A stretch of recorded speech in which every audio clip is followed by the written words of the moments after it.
You are tuned in today in the Women's Let's Talk About It Corner Moms Link edition. We are talking about, that infamous, do we lose our independence in business, in life, in marriage, in motherhood? And we want to have this open discussion. We want to keep it real for everyone because I know all of us go through some form of, identity crisis, I should say, when a change or a transitions happen in life, especially because that identity that we tend to attach on certain circumstances, maybe because of other people's opinions or assumptions of what we feel we need to be at that present moment. But you know what? Let's talk about it. Let's have this conversation. We have a special guest joining us today in the Women's Let's Talk About It corner. I'm going to first introduce myself, and then we're going to introduce our co-host here. I'm not going to say her name, even though y'all know her. And then we'll also have our amazing special guest who's gonna share with us a perspective of dependence and independence in marriage. And we want people to women especially to understand that when we are here in the Mom Link, it's not just mompreneurs. It's women in business. It's women in transition. It's women in all different walks and talks in life. So we are bringing a little bit of an edge, a little bit of a new twist to this conversation. So my name is Camille Jones. I'm the founder of We Got This Mind and Body. We're not talking about this right now. We'll get into what we do a little bit later, but let's get right into this conversation. Gonna hand the mic over to Mary, and she's gonna let us know who she is and get this conversation flowing. Hey, everybody. Hello, I'm Mary. I'm based out in New Jersey. I'm a lifestyle expert and social media coach and ready to hop into this conversation because I have a lot to say and I can't wait for our guest to also give her perspective and for you who are watching to also share what your perspective is and what your take is on this very important topic, especially as we end the year. We want to make sure that everybody's set the right way. But let's go ahead and bring our guest on. Link, Camille. Are you muted? You're muted.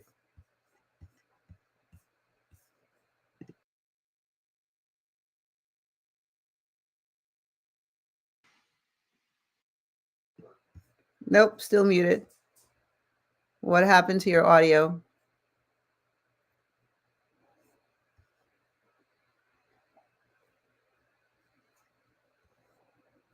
Nope, not yet. Okay, so let's see what happened with Camille. Welcome to technology, everybody. This is it. We should show up no matter what. There we And go. there we go. Yes. And then there Perfect. was so what Yeah. I was trying to do is just like, as Mary was talking about, technology. I'm trying to send more invites because of course we're just you gotta love technology. It's not about being perfect. It's about start becoming perfect. And I had set up the room a little bit in an interesting way, but it's all good in the hood. Yes, Mary, I am so excited about this conversation because it is going to really it's thought provoking, and I love it because we're going to be talking about it in different perspectives, not just in business, not just in being a mother, but as a whole, like in life. And I'm super excited to have our special guest here, one of our dear friends who is just really going to bring in her insight as being, a recently married woman. And we can't wait to have this conversation because I feel like we tend to, I don't know about you, Mary, but I feel like we tend to shy away from this conversation a little bit because we're supposed to have it all together, right? Like, how dare us not have it all together? And I feel like this is why we need to have these open, raw conversations. So, Mary, I'm going to introduce our special guest. Are we ready? Are we ready? Let's do it. Ah. Well, this is our special guest, Miss Susan Miller. Or is that even your married? Is that your married Yeah, name? oh yeah, Yes, okay. it Uh, is. I'm super excited to have you here, especially because we want to hear in the Mom Link really showcase women from all different walks of life, not just in business, not just in networking, but in life. Because I know there are other people that need to hear us, that need to hear what's going on, and also want to resonate with each other. So, so Susan, I would love for you just to introduce yourself, and what we're going to talk about. Am I on? Because I'm not seeing myself on. Okay, I don't see me. Yeah. So now I'm like, oh. So hi guys, hello everybody. I'm Susan Miller. It's my married name. I am Canadian, and I actually married an American. So, oh, my camera's going the wrong way. That's awkward. So I don't know why my settings just came up like that now. See, we always deal with technology popping up. So I'm recently married, and I'm actually really thrown off by the process of it. I just thought it's really different. It's weird, and I know it sounds weird to even say that, but I was expecting this entire life change because now I'm married. But I was perpetually single before. I was the kind of person who would tell anyone and everyone that unless I found Mr. Perfect, I wasn't caring about getting married. And I was really just, as I said, very independent and very single and very free. So finding my now husband was completely unexpected, unplanned, but a very great surprise, but not where I was going with my life. That's for sure. Yeah, and you know what? This is why we want to talk about this because a lot of times, we have these things planned out for ourselves, these ideas of what the next step in our life Mm-hmm. cycle is going to be. And when it doesn't, for myself especially, that's where I go into this like whirlwind of am I coming? Am I going? Where do I stand in this situation? And, it didn't really hit me until I was in these situations how much there's times that I felt like, am I still Camille? Am I still being heard? Mm-hmm. Am I still being seen? What is my purpose? Right? So there's all these different aspects that really do arise when we have these lifestyle changes, especially when it wasn't what we had already thought. I was always known as Camille would never have children, and God forbid she even gets married. Now I'm the one with the most children and the longest married in my family. Who would have? Everyone still runs a joke on that because I was literally classified as that. Now look at me.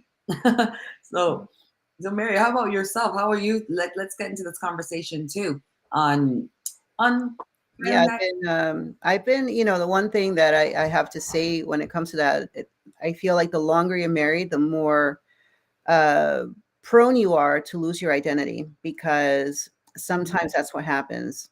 And unless you work on yourself and figure out who you truly are, it's very easy to lose yourself to your partner, to the kids, for example. Like our identity is lost. And you know that as women in business, it's important for us to know exactly who we are and what we do and what we do it for, who we do it for, rather.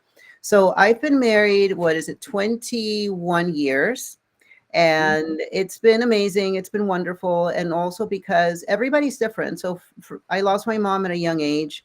My mom was completely devoted to my dad. My dad, if I'm being honest, he wasn't the most devoted guy, typical Latino man. But we lost my mom very, very young. And I know that he struggled deeply with that. And after she passed, like, he was never happy. It didn't matter who he was with, he was never ever happy. And I always thought to myself, yeah, by the time I'm 25, I want to be married and have my first kid. But nope, it didn't happen the way that I wanted it to. I wanted to do all these amazing things with my life, but I was longing for that, like family life and whatnot. So it took a while for me to find my husband. And as a matter of fact, I kind of took matters into my own hands. I set up a personal profile online, and that's how we met. We met in 2000, in the year 2000, Y2K, online, when he had to scan a picture and send it to me. And it was just this whole thing. We didn't even have Facebook back then. Facebook didn't come out until 2007, just to put things into perspective. I was already married and had a business by then. I had a kid by then, So it was interesting. But one thing I have to say about that, though, is that I was always who I am. Always who I am. And it's important to go into relationships understanding full well that you're not there to change anybody, and that person's not going to change you. You can compromise here and there with joy. You can compromise with peace. You can compromise because you want the other person to be happy, and that brings you happiness. But compromising for the sake of just making somebody happy and denying yourself is definitely not a good way to start. And I see that happening a lot in marriages. So that actually happened in my first long-term relationship, and that ended I knew my relationship was over 3 years into it, but it was stuck. Like I felt stuck. And it was that I was compromising, and the little compromises at first, it didn't matter. Like, oh, he doesn't snowboard, it's fine. I can go with girlfriends, but then I ended up not going for years on end because of it. He doesn't like to do other activities. It's fine. I can do it with someone else. But all that happened was everything that was okay, I can do it with someone else, ended up being lost because we just wouldn't do it. And I lost my complete identity with him. I woke up not knowing who I was, and I broke up with him 3 years after my not knowing it wasn't going to be good. So I was in a 6-year relationship. Which actually was my first serious relationship. So I thought I'm committed. I want to make this work. Like I'm supposed to, right? Like this is supposed to be the path. I'm supposed to meet someone, be in a relationship, get married. Well, I'm supposed to have babies, but I knew very young and early that I would never. And I'm not a mom, and I don't want kids. I actually am never going to have them. Maybe one day I would adopt or foster. Like that's where my heart would go. I would give it to someone who needs it. But I know very well I never wanted them. So I ended that relationship, and then that's where I started just regaining my independence, regaining my identity mainly, and becoming me again.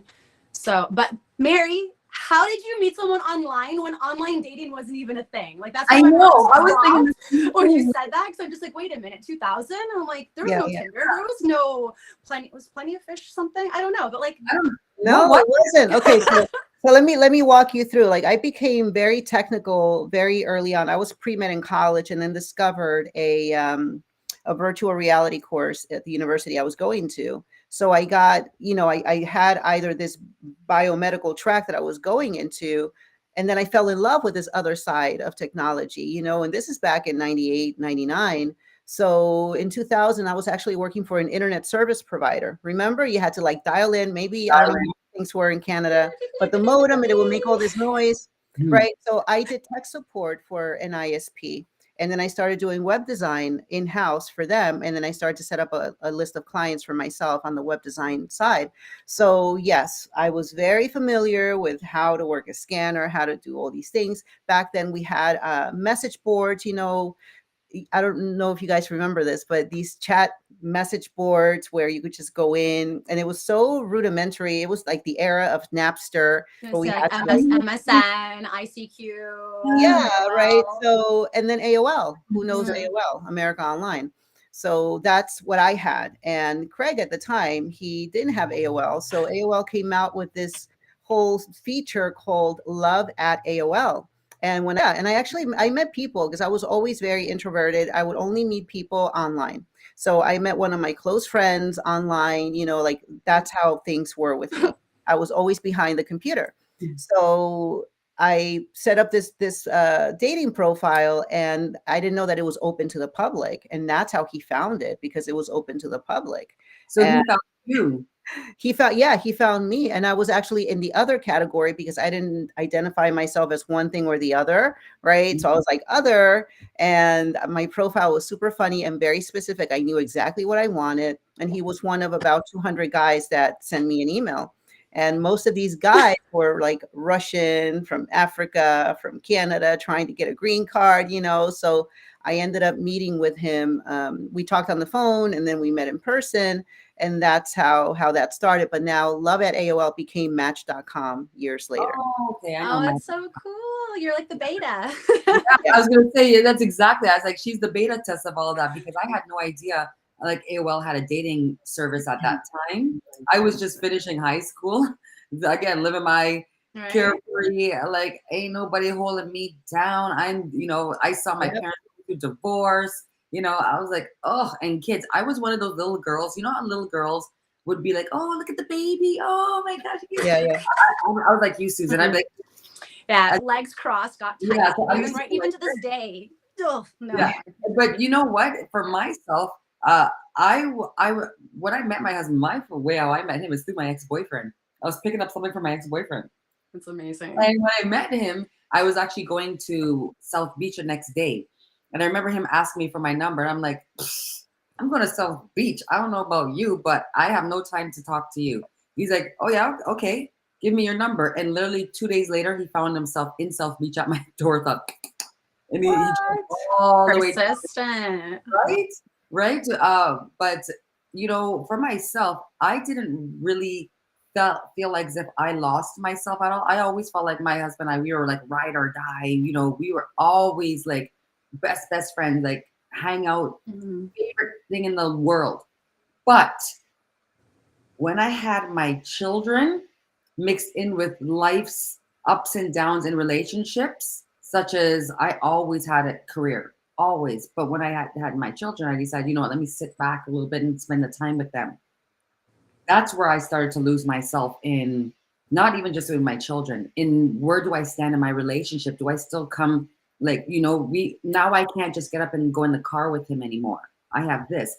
I start to lose myself. Even in my business, when I went back to work, I would start crying and say, oh my gosh, I shouldn't be here. So I became my worst enemy because I couldn't understand where I now fit in the new dynamic of my household. Mhm. And I didn't realize how much I would have an impact on my business until I actually had, like, can you imagine? I had a burnt out experience. And the burnt out was me just being a mom and wife. And I'm not going to say just being a mom and wife. It was me being a mom and wife, knowing that I always wanted a career. I always wanted that, you know, Sex in the City, Sarah Michelle Gar. I never watched the show. I just know it. I just know that they had that independent kind of woman kind of thing. That was always my jam, and I didn't realize how much I missed it Yeah. until I was parked. If that makes sense. Oh, yeah. Makes a lot of sense because all of a sudden you're longing for more. That doesn't mean that you're not happy with what you have. And that's another misconception, too, that sometimes women feel guilty about wanting more out of life because they're like, oh, I have a great relationship. I have a family. I have this. I have that. They look around and they have what would otherwise seem like a very, very happy life. Mhm. But that fulfillment is not there. And we have to think about that and we have to ask ourselves, where is it that I'm lacking that fulfillment? Could it be in relationships? Could it be in money? Could it be in having your own thing going on, something that you look forward to doing, even if it's just volunteering? It doesn't even have to be something massive, but a way to contribute and to make yourself feel valuable for who you are, not because of somebody else or what, you know, who that person is with you. So yeah, so I think that it's very important to analyze that and understand why, like, what are you lacking in your life in order to feel good, right? Yeah, and everybody, whoever, whether you're listening on the on a replay or live, tell us about your, like, you could even put a comment on whenever in your life did you feel like as if you lost yourself. You know, I'll tell you another funny fact too about me where I thought I lost myself when I was in my coming of age was, believe it or not, as cute and sexy as I like to dress now, I was the biggest tomboy you would ever meet. So when I was transitioning through puberty, you know, the nature said, no, honey, child, you are a girl. You're going to grow tatas. You're going to grow Yeah. hair in the armpits. I was a runner. I would cry because I didn't like having these breasts. I didn't like the transitions in my body. And I did not know who I was at that. And I was 12.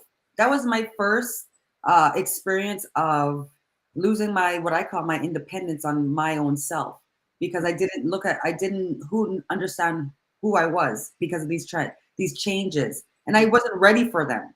I was not ready for them, and that's where we want to have these conversations, because even with our special amazing friend Susan, why we really want to bring her in is, you know, when she was talking to me about her relationship with her husband, the first thing, like, I'll be honest with you, the first thing that a lot of people with children who are married think about, but you have no kids. What do you mean you feel lost? Mhm. You mean because it's just an automatic, Yeah. you know, assumption that that's when we lose ourselves in a relationship.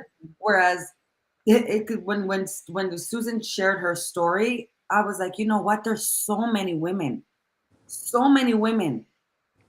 that go through this feeling of loss of self, loss of independence in a marriage, even when it's just the two of them. Mhm. And like you said, and like Mary said, and Susan, I'm like this, like Mary and Susie said, is that what happens is we end up getting comfortable and stuck in this mundane life when we know we should have exited or maybe made a change years ago, but because we don't even know who we are or where we're coming or going, we sit in the funk. Yeah. Right. And I just see we have, Denise is here. We have some other, AOL was great. That's a LinkedIn user. That's how I read. Now, I'm not going to lie. For the rest of the day, all I'm hearing is the dial up in my head. I'm traumatized people. The caregiver comment. Oh, Yeah. that's Yeah. hard. That is hard. Caregiver fatigue is a real thing. I think people need to understand that so much. My mother's going through it. My stepfather is in very bad health, and I have to pull her away in a sense where I'm like, I just need to get someone to drive her over here. So that's my drive over here. So my independence is gone right now because I have no freedom. And I say that in the sense of before I met John, my husband, I was living in Toronto. I'm Canadian. So I was up in Toronto. I was there for almost 13 years and COVID hit. So good old COVID hit. And I had just quit my job probably a month before. So I got super paranoid with everything going on top of quitting my job of almost 10 years. I wanted a new career and a new lifestyle. We were going to get evicted because our building was repurchased by someone else and they were actually doing a full demo. So I had nowhere to go, like no job, no apartment soon. And now COVID. I gave up. So I just tucked my tail between my legs, packed up and moved home with my mom in little Chatham, which is a very small town. And you might recognize it because it's actually how I came connected with these ladies is I am a childhood friend of Crystal's. I knew her growing up. We're both Portuguese. So it's one of those communities that when you know one person, you know them all. We actually did folklore dancing together when we were younger. It's really cute. But anyways, fast forward, I'm in Chatham and I realized that my roster my fun list was gone. They're all in Toronto, and who am I going to see? I was very open and free and active. I was told I have to be very kosher of how I speak because I am a little outgoing with no filter on most cases. The fact that I haven't sworn yet is very surprising to me, but No. I'm trying. So fast forward, I move home and I'm realizing I have no boy toys. I have no one to call on when I want to go hang out because I'm a woman. I'm an independent woman and I'm a very liberated woman. I didn't care about being called promiscuous or anything like that. I wanted to live my life. I was going to have fun and I was not going to have anyone tell me how to do it. So the first thing I did when I got home was got straight onto Tinder. I'm like in my head, like thinking like everyone else, this is temporary. This little flu going around is going to be gone in a couple of weeks. And when that happens, I need to get out there and have some fun. So I went on, forgot to change the parameters in mine because, well, Camille knows, but in Toronto, like 100 kilometers is nothing because of the transit, which is probably what, like 60, 70 miles. I don't know the differences yet, but I didn't change it because I forgot. And then I see this, oh my God, fucking beautiful man. I had to swipe right away. I got so excited. I actually swiped and messaged him before looking and saw he was in America, in USA, where I could not enter because the borders are closed. Everything's shut down. But we still were talking and very initiative to the fact that we're just looking for fun. There was nothing else to it. He's like the male version of me, to be honest. Like he was living his life and doing the same thing. So we had like an agreement. And in the meantime, we were just chatting and getting to know each other and like learning about what we wanted to do when we met up. I did not expect to fall in love with a man I'd never met. And that's what happened. We weren't planning it. Getting dry. We weren't planning anything. And when they say the best things come when you least expect it, I hated hearing that on a regular basis. I hated it when my girlfriends or anyone would say like, oh, don't worry, like when you least expect it. It is so true. And I hate telling people, but it's a very accurate thing because when your mindset is not wanting, it's not expecting, it's not looking at it, it comes to you because you're no longer paying attention to it. And that being said, it was probably already in your face multiple times, but you were looking so hard for it that you didn't notice it was there. You stop looking and that's when you see it. So John and I were just chatting turned into phone calls, which turned into FaceTiming, which turned into like people who like, I didn't care to actually like find more matches. I actually stopped talking to anyone else who I had matched with and was chatting up, and we just got to know each other and we became best friends. And then I decided to 11-hour travel day. I drove to Toronto, flew to Detroit, and then stayed in America for what was supposed to be only a 5-week trip. And it turned into 5 months because Canada shut down again. So I actually stayed instead of coming back to do nothing. I asked if I can stay and do nothing here, which obviously was a very, very welcomed idea. So I was here for the first time for 5 months and I fell head over heels in love with the man. and we just clicked, and we knew it was going to happen. And the hardest part after that was going back and forth again until the borders and everything finally opened. So it was long distance ish. We were only an hour drive away, not even, but it was a long distance relationship to start off. And the entire time, I still had my freedom. I still had my independence, and I was still very much me, because I did not change who I was. And I was, as Mary said, I gave all of who I was, because if I was going to find someone to love me, I wanted them to love me, not a perception of who I wanted them to see. So I showed my ugly and I showed my good right away, and it was accepted, and same with him. So yeah, that's it. Like, that's how we met. And then we got married because obviously, like, now I want to live my life here. So I got married last summer / last October was our official celebration. So I've been now in the US for a little over a year, and it's been a mix of amazing and depressive at the same time. I've never thought that I was going to have like my honeymoon year, the one that's supposed to be like so amazing of like sunshine and bubbles, actually be one of the most depressed years of my life. And that's the loss of my independence. I was no longer able to just get up and go. And the simplicity of going to see my family. I can't even just go home to hug my mom when I'm having a bad day. It's only an hour drive away. It's nothing. I've done that multiple times. I would drive to Toronto and back, no problem, to visit friends, but I was no longer able to go anywhere. I can't cross the border. I have to stay here while my green card's in process. So it's really, really difficult to be told you can no longer do things, first of all, when you're used to just doing whatever you want. That was the first thing. The second thing, money. That's where a lot of people, Money. a lot of us women lose our feel. Yeah. When we do that transition. I just wanted to just talk on that one right there. Is when money. And, you know, I'm gonna even just like, I love that how you put us through the story. It was all bliss until you realize, like, oh my gosh, this is a new transition. Yeah. For myself, what I've noticed is money can, especially when we're starting a business, and I'm gonna now move it on to the business aspect, is that when we're building that business, we may heavily rely on family members, spouses, loans, all these other things where we once were able to make our money ourselves, not have anybody question how we're spending it, where we're spending it, why we're spending it.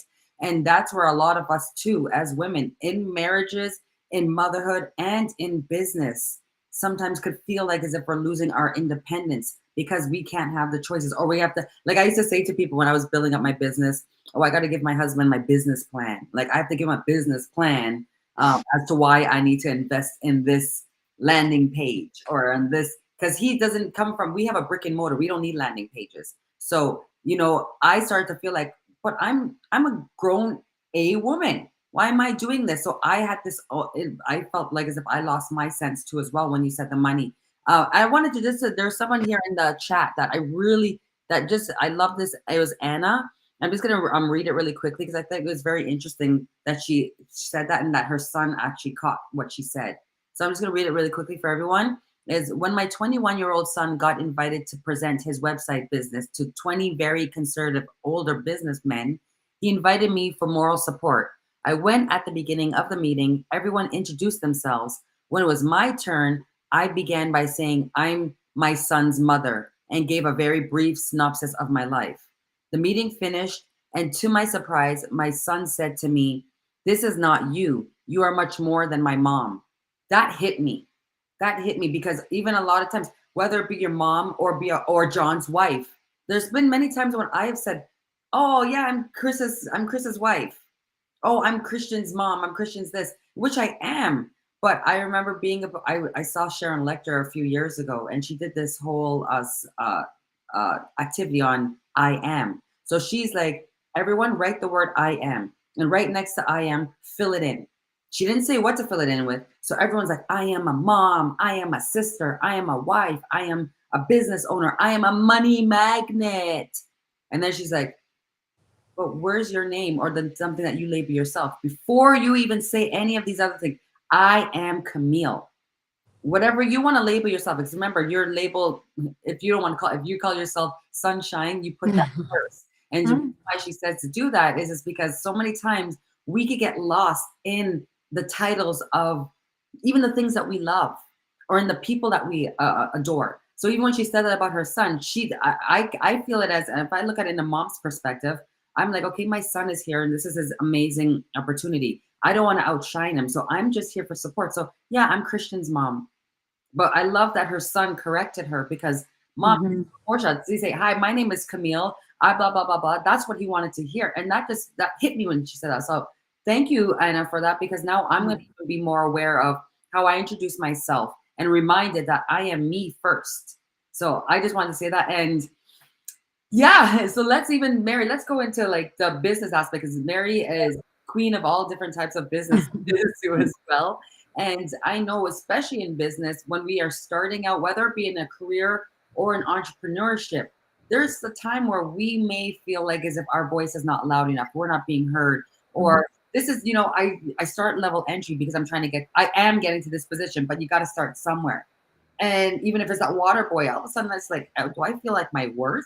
Like how, what say you in those transitions of life? And we're gonna get back to that conversation with money and relationships Yeah. and business too, because that's a spicy one. But Anna, just I know Anna personally, and she is an amazing woman. That woman is, and her kids are just a testament of who she is, and their success is because of who she is. mm, So I can very much understand why her son said that to her, because mm, he was probably thinking to himself, "The reason why I'm here is because of you." So mhm, Anna, Oh, I kudos love to you, that. yeah. and thank you for sharing that, and thank you for watching. So what you were talking about before, Camille, is like the I am this, the I am that. It's because our identity gets lost and we begin to label ourselves based on what's going on around us sometimes. And it takes a long time for us to finally say, I am Mary, I am Camille, I am who I am. And it takes a while to get back to that. So one thing that I always say to my ladies is remember who you were before the kids, before the husband, before the career. Who were you then? You're still that person. Mhm, You're still that person with your own sets of values and your own sets of ambitions and likes, dislikes, and it's okay. It's okay to be you. But then we begin to identify as the people around us. So with me though, I'm a different animal, and a lot of people, a lot of women cannot relate to me. mm, They cannot relate to me because of the way I handle myself, I handle my relationships, and my marriage. They have made their lives according to the partner. Uh, I began to change my mindset when it came to, for example, oh, do you want to go do this or do you want to go do that? For example, with friends. Oh, I have to check with so and so first. Oh, yeah, my husband would never let me go on a girls' night out or on a girls' trip. And I'd be like, huh? Like, what's up with that? Like, what did you do before you met him? Didn't you have friends before you met? Like, all of a sudden, you're tied to that household and you can't go anywhere because you have to ask permission to your husband. So I have opinions. I have a lot of opinions on that, yeah. but I've learned to just not voice them to people and say, okay, well, maybe next time, because I know that in their mind, they might have already given up on who they were. Mhm, And maybe one day they'll realize it, but it's not for me to tell them, hey, you know what you're doing. Have you noticed that maybe so and so may be a little narcissistic and controlling and has kept you from doing the things that you love? So all you do is you get up, you do the things you need to do for the day, and then you go to bed and you're feeling completely unfulfilled because you're not doing the things that you love. Because God forbid you start your own business. Oh no, I can't do this. I can't invest in that. I got to check. And one thing you said though, Camille, like for me, this might have been something that might have helped me tremendously is to really consult with my husband and say, okay, this is where the finances are. But full transparency, we carry our finances separately. mhm, And I feel like that is a good thing because I'm not very good with finances. Okay. I'm a little, when I want something, I go and I get it. And I'm not saying I buy things, I invest. I invest in programs, I invest in this or that, software, peripherals, things that I need for my business, not a handbag, you know what I'm saying, or not a pair of shoes. So, but I think that in that aspect, I feel that, yeah, it would have been very beneficial for me for him to be a little bit more firm and say, okay, let's sit down, let's work on a budget. Let's see, is this something that is worth you investing in? Is it going to bring you a return and have more of that? because since I've always been very independent, I think that when he met me, he just let me continue to be who I've always been. Mm-hmm. And now to reel me in after 21 years is like, it's just not happening, you know, like, I mean, the horse is out in the field. The horse is not coming back. You already bought the cow, as I always say. So Right. Yeah. So, but at the same time, though, I want to say that Craig has always been extremely supportive. I always say he's never been one to clip my wings and say, yeah, you sure you want to do that? Like, he would just let me explore. I've started so many businesses over the years. I pivoted many times, and he's been extremely supportive. And also, I think because he doesn't understand the entrepreneurial world, he's always been very career driven. He's got an amazing job. Thank God for that. Otherwise, we wouldn't be here.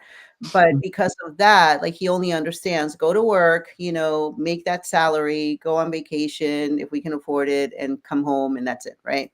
But with me, it's like I'm all over the place. So I think it's because he doesn't quite understand that entrepreneurship brain.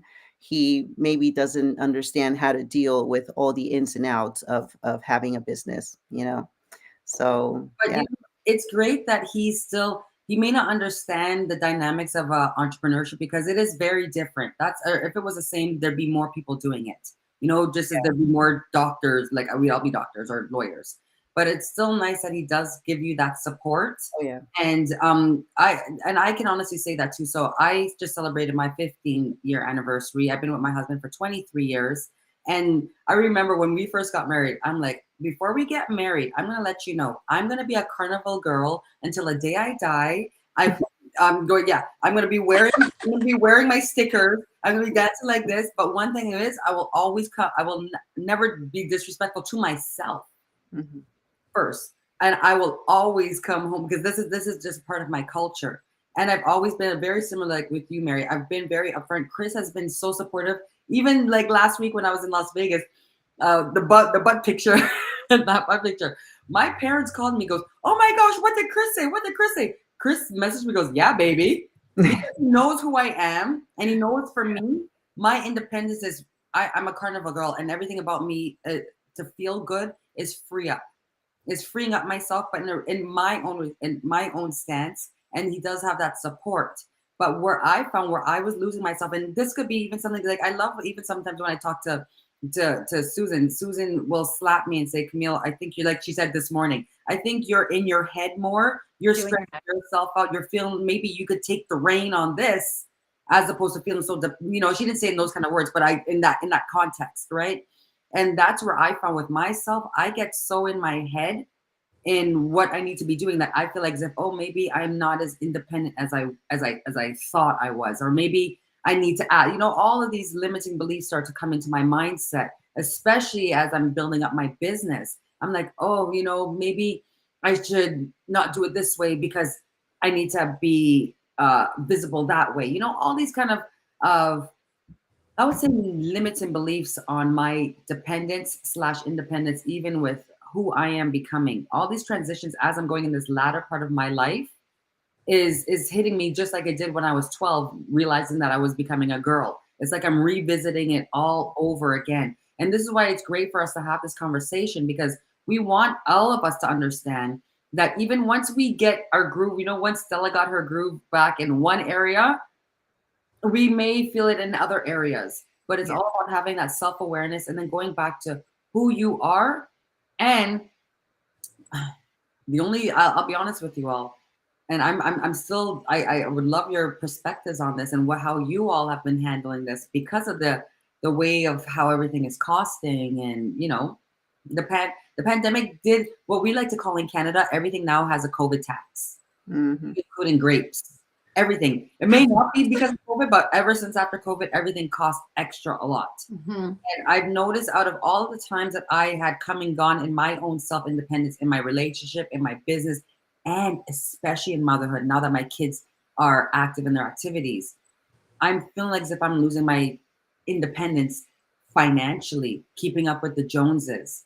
So I would love to hear, like, even in your relationship, Susan, with you two, and being the factor of the new transit of the career changes that you've had to do because of the sacrifice of love.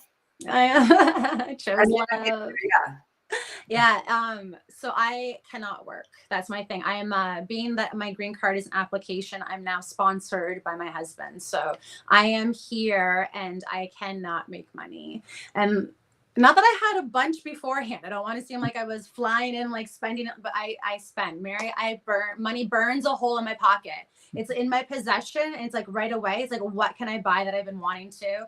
And it's a mix of between two things. I'm a super craft junkie. So I have spent a lot of money on the Cricut and the printers and laminators and the scissors and the cuts and the whatever else, because in my mind, it's a future investment, but really I like to diddle and daddle and it keeps me busy while I'm here doing nothing.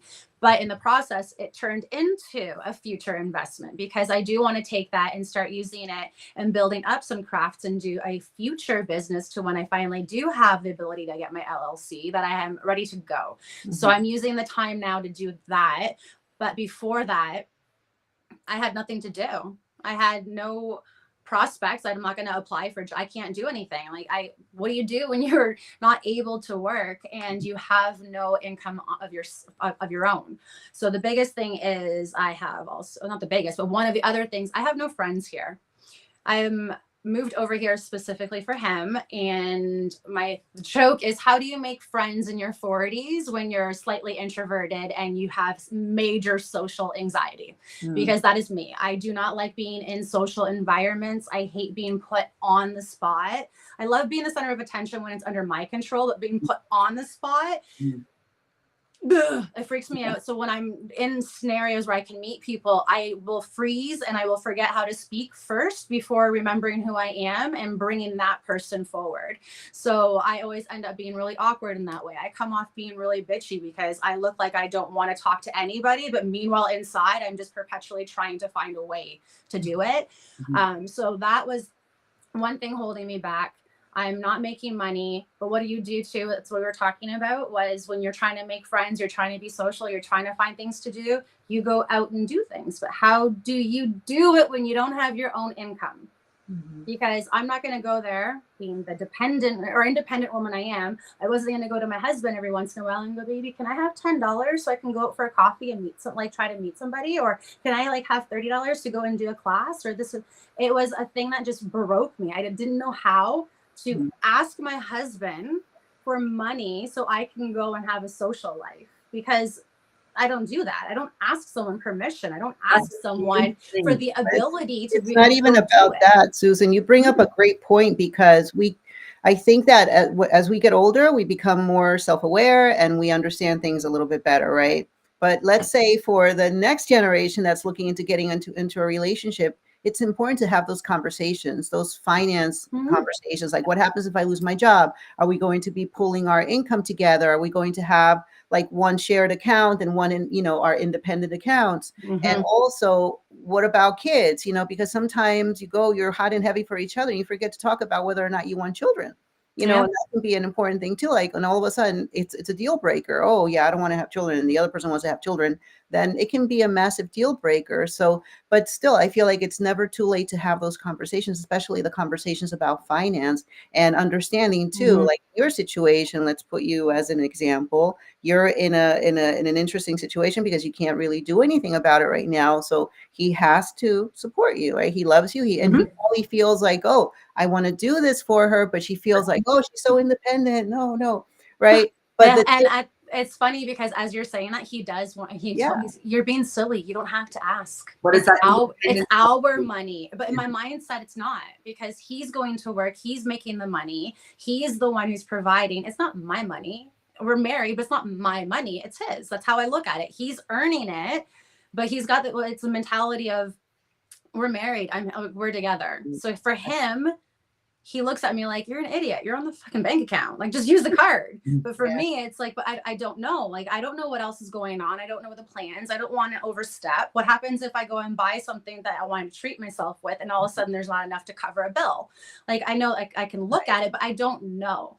And it was just really, really weird for the first little bit, where I would slowly, like, I had my savings, and as I was watching it go away, it was like, oh shit, I'm going to have this conversation. I'm going to have to bring it up. And it is something that we actually did not get fully into, like you're saying, Mary, was the actual finance conversation. We had like the gist and like, you know, like we ironed out the basics, but we never had a super, super solid conversation, which would have been good to have because now he's on a medical leave and things are even a little tighter. Yeah, So yeah. it's different. And then like I can't contribute the way I want to. And it's like now we're both feeling a little bit held back with everything, but we're okay. Like everything is okay. But it's still like it's those conversations I feel like we were even led in our youth. I don't know about in the US, but in Canada, I know for a fact that we did not have enough finances and budgeting and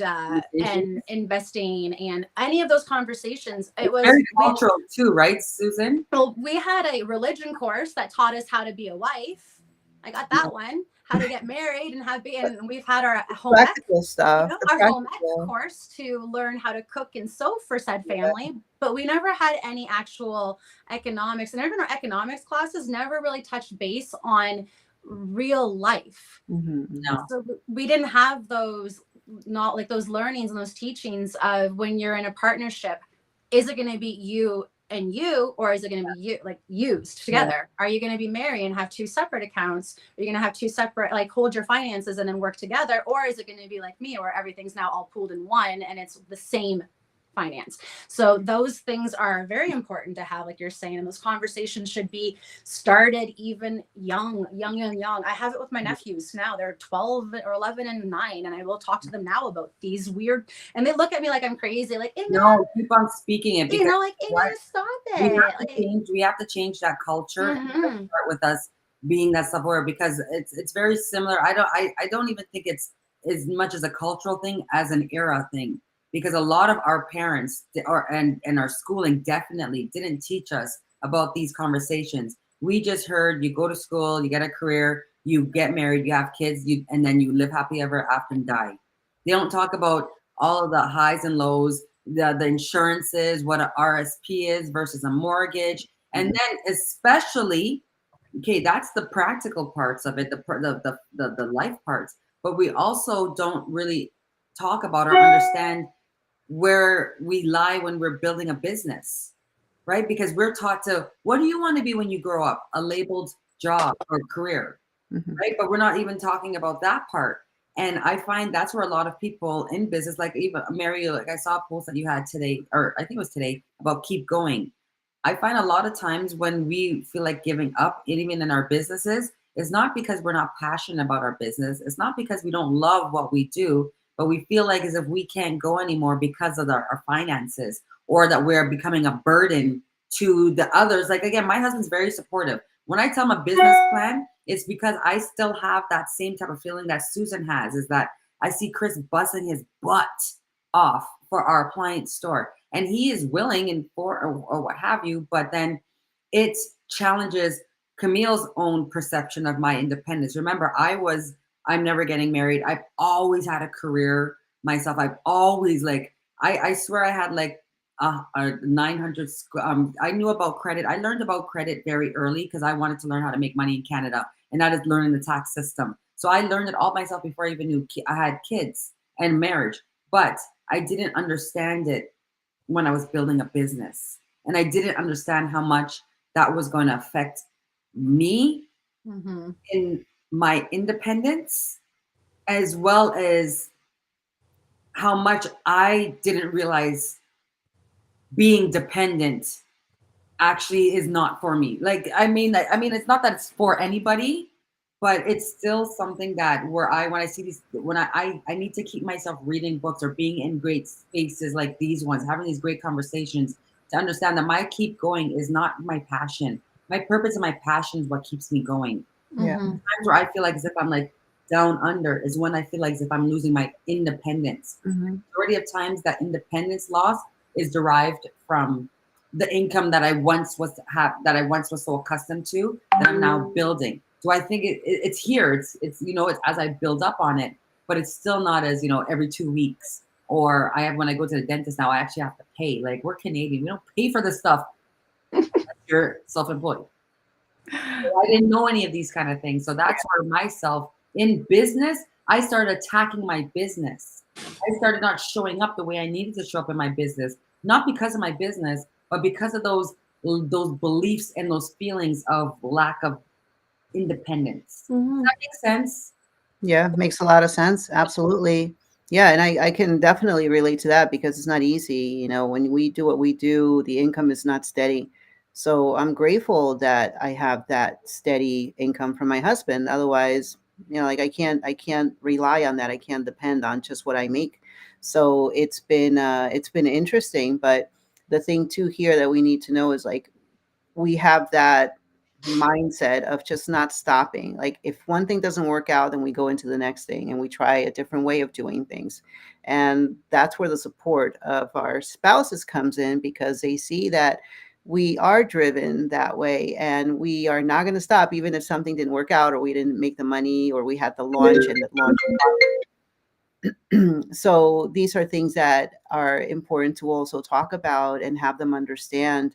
And I've had that conversation with Craig many times. Like, I'm trying to do this, I'm trying to do that. It's just one person, it's just me. And it can be lonely and frustrating, especially when they don't quite get it. Mm. But just having that support and say, you know what, yeah, I know you're doing a lot. And here's a little bit of help, like in the sense of doing something for the kids or cooking dinner when he knows I have all these things going on in that sense. And I know that financially, like I can still rely on him if I need to, and vice versa. So it gets to the point Mm. too, and Susan, this is for you because you're gonna get to the point where you are gonna be making money. Oh, And he might be like, oh, I'm the man. I'm supposed to be the provider, and you're going to be like, don't be silly, don't be stupid, just take the money, let's just do this together. Or you buy him something and he might be like, oh no, I'm the one who should be doing it, because quite honestly we do have the potential of making a lot more money than they do. If we do things right, if we plan accordingly, I think that that's a valid thing too. So you have to have that conversation, and when the time comes when the money is coming in and you want to buy furniture, you want to do this, you want to do that, like I've done it many times where I'm the one who'll go and spend $300-400 at Costco, no problem, and he doesn't have to do it. So we share that kind of responsibility, and it's good when you have that kind of partnership. I may not be able to bring as much as he does, but it's I'm still contributing, and I never ever feel badly about how little or how much I contribute. So it's all up here, and that's what Mhm. we have to get used to thinking a certain way. That's It's how you get through. exactly that. And it's exactly that. And that was a huge thing that I wanted to balance. I wanted to earn my keep. So I wanted to make sure I was that perfect little housewife. He would come Mm. home from work and there would be a pre workout snack ready because we would go to the gym shortly after he gets home from work. So I would always have food ready for him. The house is spotless 6 out of 7 days. You can eat off my floor.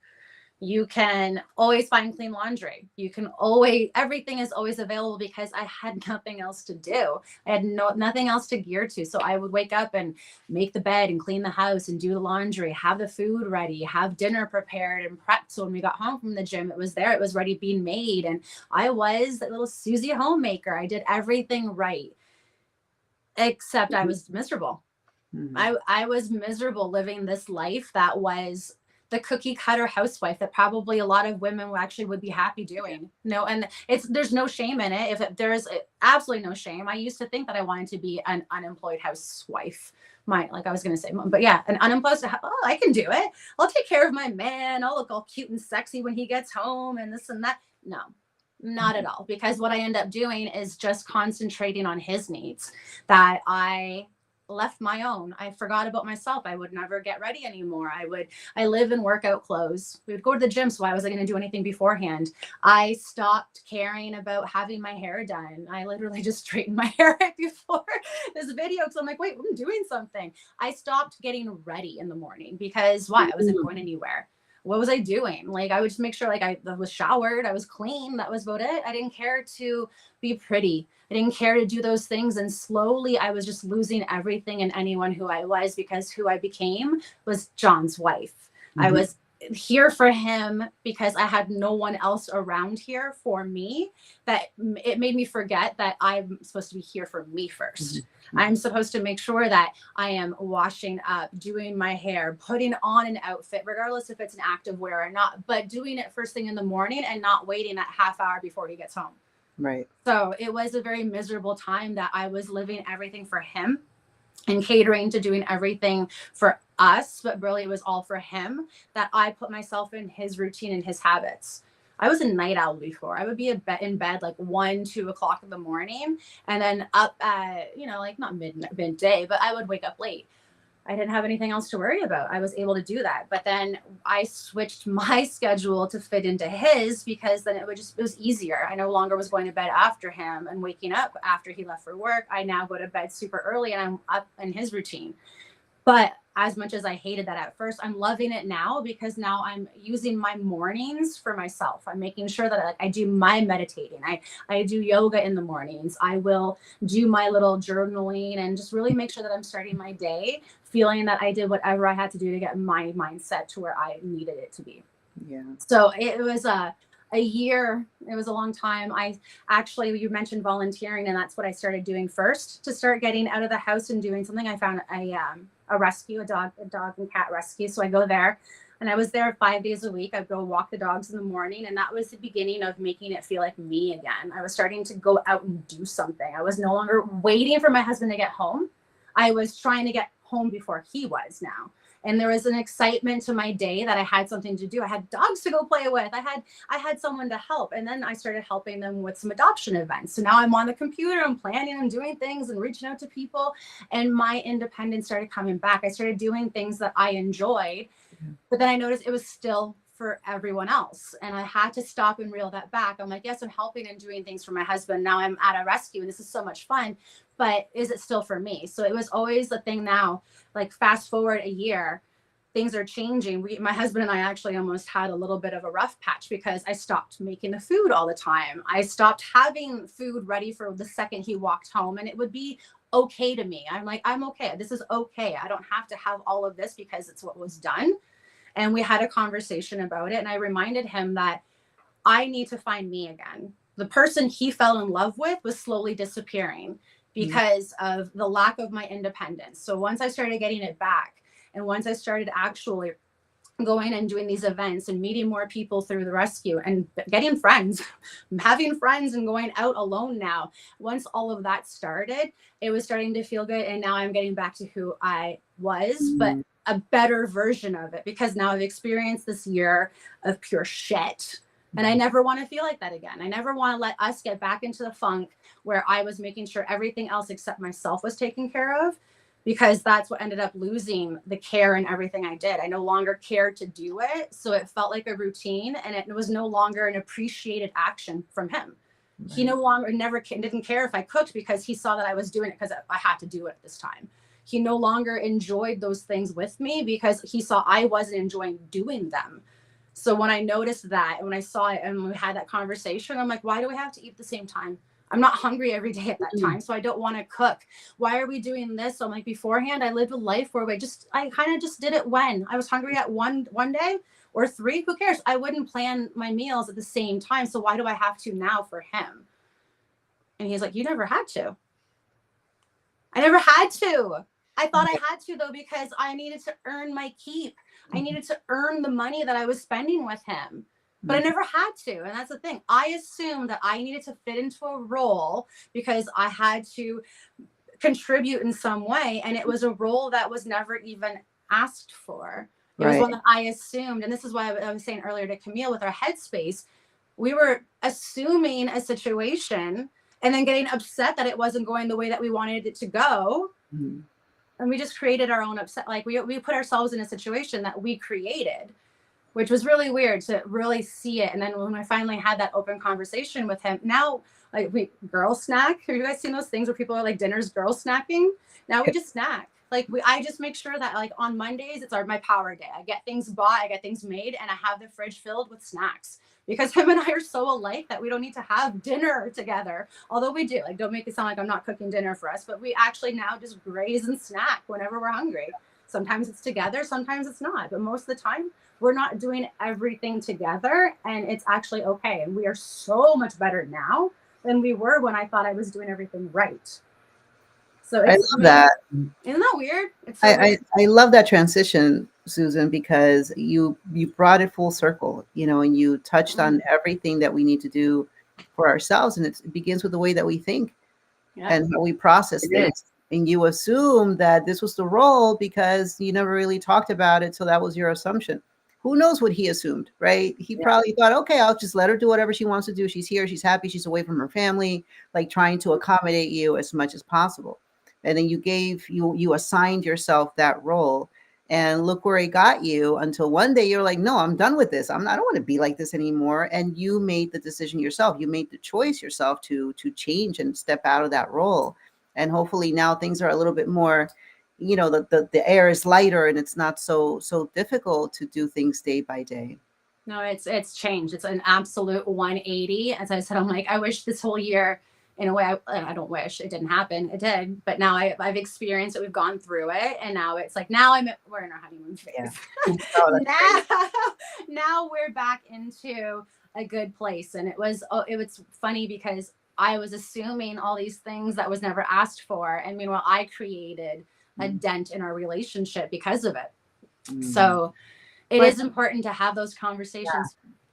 And it's big of you to admit to that. It's very, it takes courage, and it takes a lot of growth to say, you know what, I'm the one who put myself in this situation, rather than blaming somebody else. Because a lot of people, a lot of women, they blame the circumstance, and they don't take ownership of that. And they don't, when you begin to take ownership of that, that's when you finally say, if I had the control to do that, I have the power within me to change that, Take it back. Mm-hmm. Exactly. If I put myself in this negative situation, guess what? I can get myself out of it and make it positive.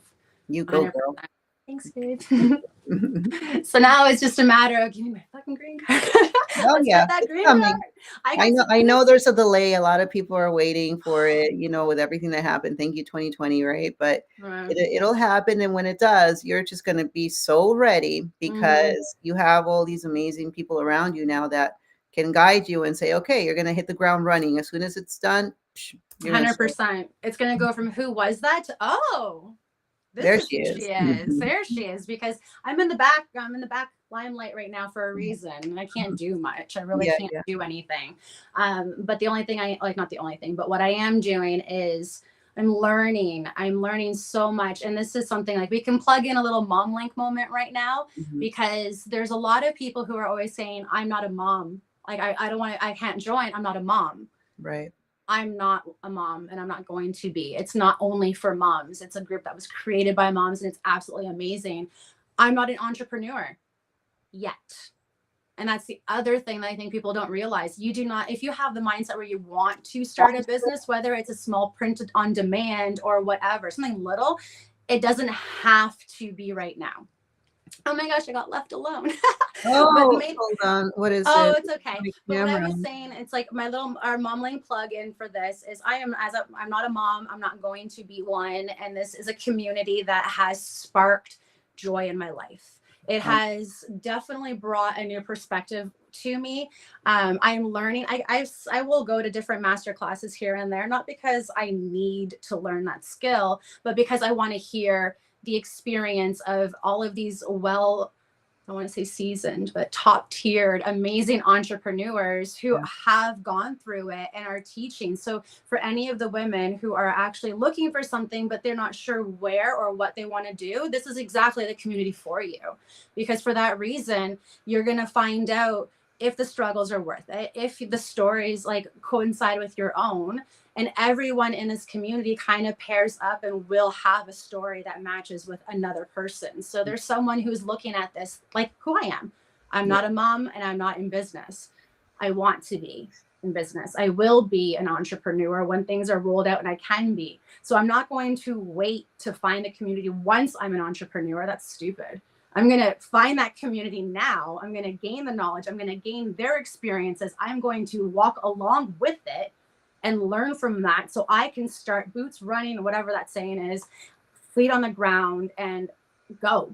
like just go and do it and not wonder and worry about how to do it, because there is a group of such phenomenal women who are all ready and wanting to share that knowledge. So hell yeah, I'm gonna I love tap that. into I don't know it. what happened with my camera, but But you know, we are at our hour too as well. But are. it's a great conversation, and this is why I really wanted to bring this type of conversation to the LinkedIn space, because there's many times that even as we're building our business, as we're looking at communities, there's other stuff that are happening behind the scene that is not allowing us to show up the way that we know we need to show up. Yeah. And it could be in the way of our dependence versus independence. So this has been a great conversation, and I love that you ended it off, Susan, by saying that it doesn't matter if you're in a business or not. When you join a community of like-minded individuals that are there to support, to give that accountability, and to just have these open conversations, it does allow us to regain our independence through diverse perspectives and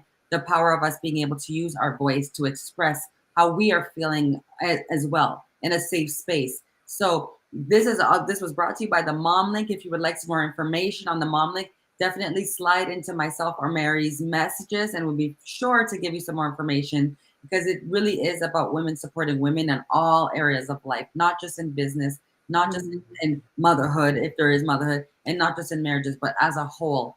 So I just want to thank you all so very much for being here. Mary's camera said goodbye, bye-bye, and that means it's time for us to go. So you all have yourselves a great one, and we'll see you here at the same place, same time next week. Have a great one. Bye.